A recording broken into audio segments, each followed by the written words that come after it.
Shri Guru Charitra, Chapter 18. Poor Brahmin finds treasure. This chapter describes how Gurunath comes to the Panchaganga Kshetra, the holy confluence of the Panchaganga and river Krishna near Amarapur.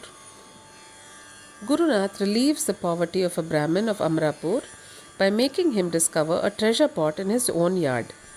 Siddha Muni told Namdharak that Shri Narasimha Saraswati's sojourn on the banks of river Krishna was to sanctify the places around and to regenerate the people morally and spiritually. Shri Narasimha Saraswati visited the Panchaganga Sagar, the confluence of the five holy rivers Shiva, Bhadra, Kumbhi, Bhagavati and Saraswati, where they all meet and merge in river Krishna. The temple of Amareshwar was located there and hence the place was called Amarapur.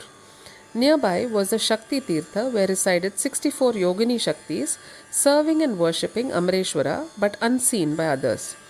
Nearby was Papa Vinashani and other holy Tirthas too. Shri Narasimha Saraswati stayed at Amarapur for 12 years. This place came to be later known as Narsobawadi after Shri Narasimha Saraswati. To avoid crowd, Shri Narasimha Saraswati lived there in seclusion. In the afternoons, however, he used to go out in the guise of bhikshu into the town and ask for alms at just one or two houses. Siddha Yogi narrates to Namdharak about an incident that took place during Shri Narasimha Saraswati's stay at Amarapur. In that town lived a poor Brahmin. Added to his poverty, he had a large number of children. He used to live by alms. But when he could not get enough alms, his wife used to cook the leaves of the Ghevda creeper which was growing on the front yard. Thus the creeper turned out to be the main source of sustenance for the family most of the days. One day Shri Narasimha Saraswati came to the door of the poor Brahmin and asked for bhiksha. The Brahmin welcomed him and offered him worship duly. But as they had nothing in the home that day, the wife had cooked Ghevda leaves and served Gurunath. Gurunath ate it with great satisfaction. He blessed the couple saying, Mahalakshmi Prasada Siddhirastu.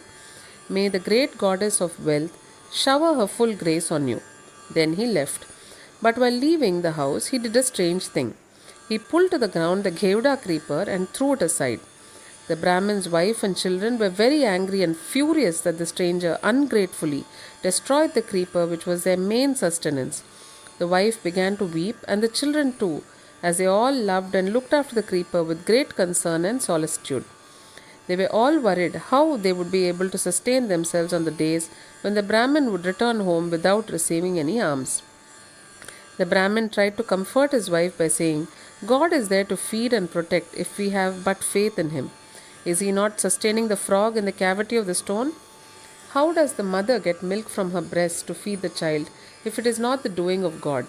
Are not birds and animals in the forest provided with food? When God is there, the provider and providence for all, why should we bother our heads with unnecessary worries and anxieties? Without praying to him, why wail over a tiny creeper? We can as well plant a branch again. It will grow in a few days. Everything will have a divine purpose and everything is for our good. We should take things in that spirit. I am sure our guests certainly would not have intended any harm to us. Let us face things as they come, but with full faith in the Lord and in his doings. The wife was now reconciled and calmed down. Both of them went into the yard. The Brahmin pulled out the roots of the Ghevda creeper also and started digging there to make place to plant a branch creeper there. Lo, as he was digging with the iron crowbar, he heard a clinging sound as if the crowbar was hitting against a hard surface.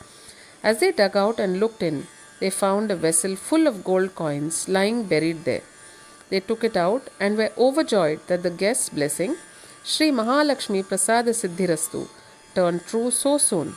They immediately ran after the strange bhikshu. They found him at the Odamba tree and fell at his feet, pouring out their gratitude. Thereafter, they remained staunch devotees of Gurunath. Thus ends the 18th chapter of Shri Guru Charitra, describing Vipradainya Haranam, removal of the misery of the Brahman. Glory to the all-merciful, the omnipresent, and the ever-responsive Gurunath.